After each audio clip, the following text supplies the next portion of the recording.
What started out as a typical Saturday morning flight with Caitlin and her grandfather was all good and exciting until shortly after departure. Watch as the events unfold. You excited? Yeah. Okay, so we're going to go out here. We're going to take off on runway 2, which is running that way.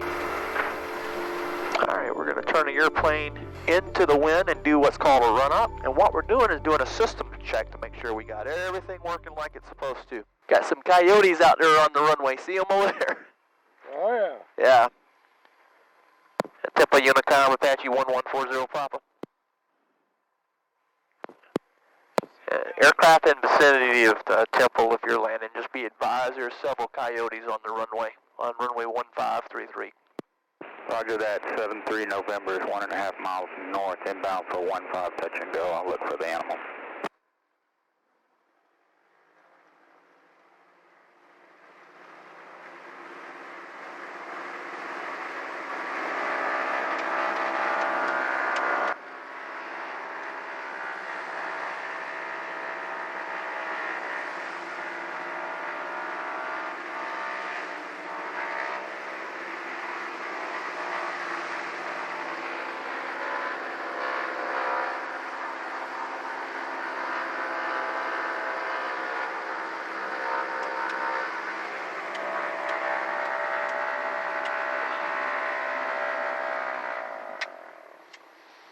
Okie dokie.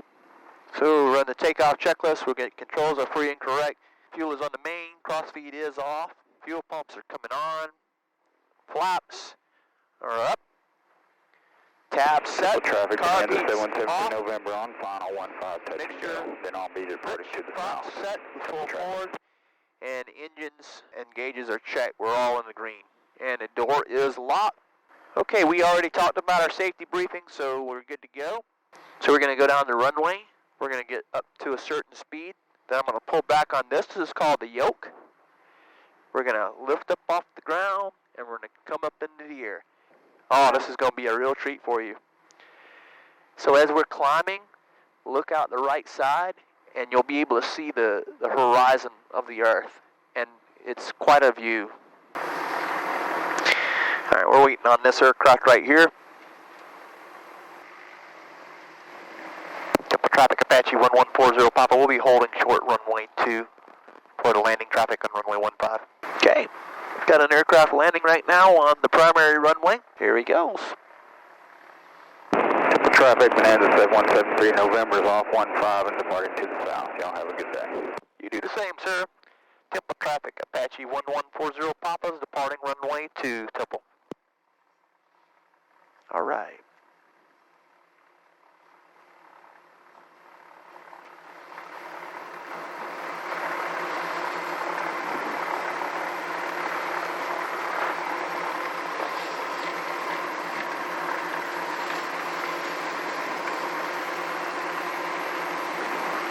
Okay, we're going to get out here on the runway. Get the nose pointed down the runway. Making sure the door is still locked. It is. All the gauges are in the green, so now we're going to go up to 20 inches.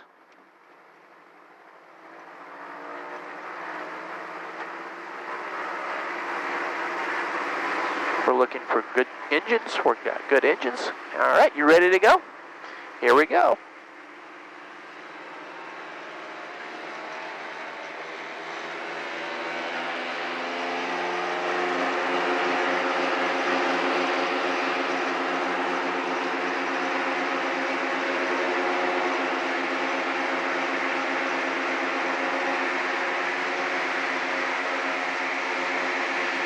And triple car 207 Tango, triple 17 Hotel, 10 to go north, inbound for landing 15 Temple.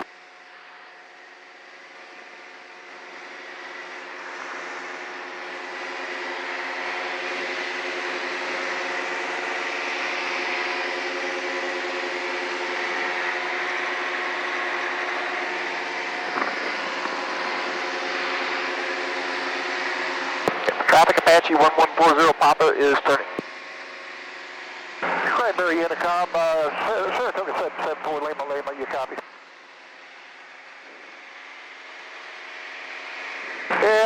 cell phone on the table any chance when I get there you could run it out to me?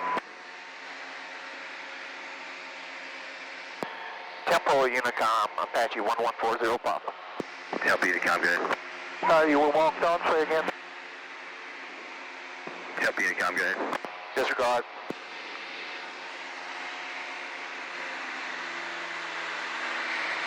As you notice, shortly after takeoff, I stopped mid-CTAF call to analyze what had happened to the number 2 engine.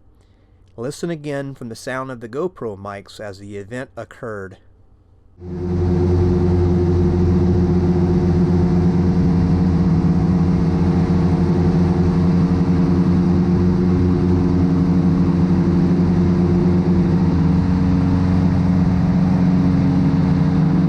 As this anomaly occurred, I paused, flew the airplane first, and assessed quickly that the engine hadn't completely failed. I ran my procedures through my head: airspeed, directional control, mixture, props, throttles full forward, gear and flaps up, and I had identified that it was the number 2 and verified it by the low pressure indication on the gauge. I quickly verified that the fuel valve was still in fact switched on, and it was. In that moment I had decided to hold off on feathering because the engine was only partially failing and I wanted to give the engine a moment to see if the anomaly would clear.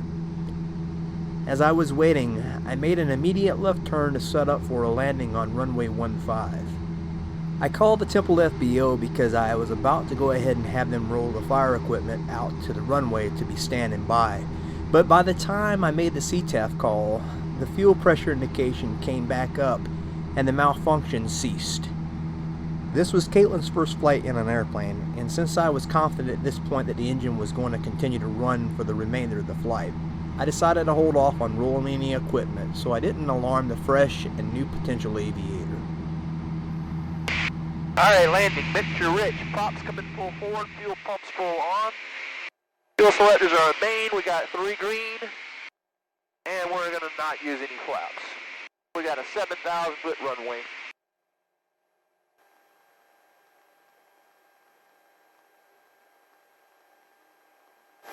Alright, we got 3 green to handle the center, the nose wheel is down and locked.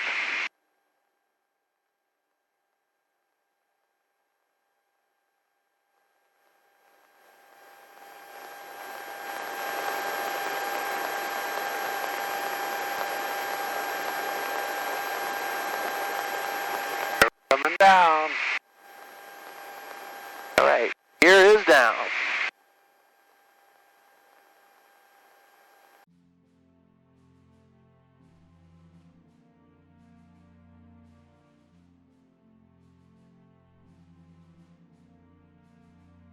It all ended up being a short lap around the pattern, and I landed the airplane and had maintenance look at the aircraft. Initially, I thought it might have been a piece of gunk, debris, or some sort of contaminants that had caused the engine to run rough momentarily. The owner and the mechanics on this airplane are extremely meticulous and take really good care of this airplane. The annual, the 100-hour, and all the AD notes were in compliance and to a high degree of quality. After inspection, it appeared that due to the fact that the fuel valves get manipulated so much doing the cross-feed checks on the ground that are required and the engine failure training that we do at altitude, the cam got out of sync just enough to cause a partial restriction internal to the valve, which caused a momentary reduction of fuel pressure on the departure leg. When I tugged the valve forward, when I was verifying that the fuel valve was turned on, it likely released the restriction and allowed the pressure to resume normal pressure. The lessons learned from this is a reminder to all that during a critical phase of flight, if some sort of anomaly occurs, remember your first priority: fly the airplane. Despite this little hiccup, everything worked out well on this flight, and that's the name of this game in this business, and that is fly the airplane and maintain safety of flight. Next week, join me, Wade, and Brian as we take the R-44 to lunch at a barbecue place in the middle of Central Texas. Until next week, fly safe, keep learning, and never give up on a dream. So long.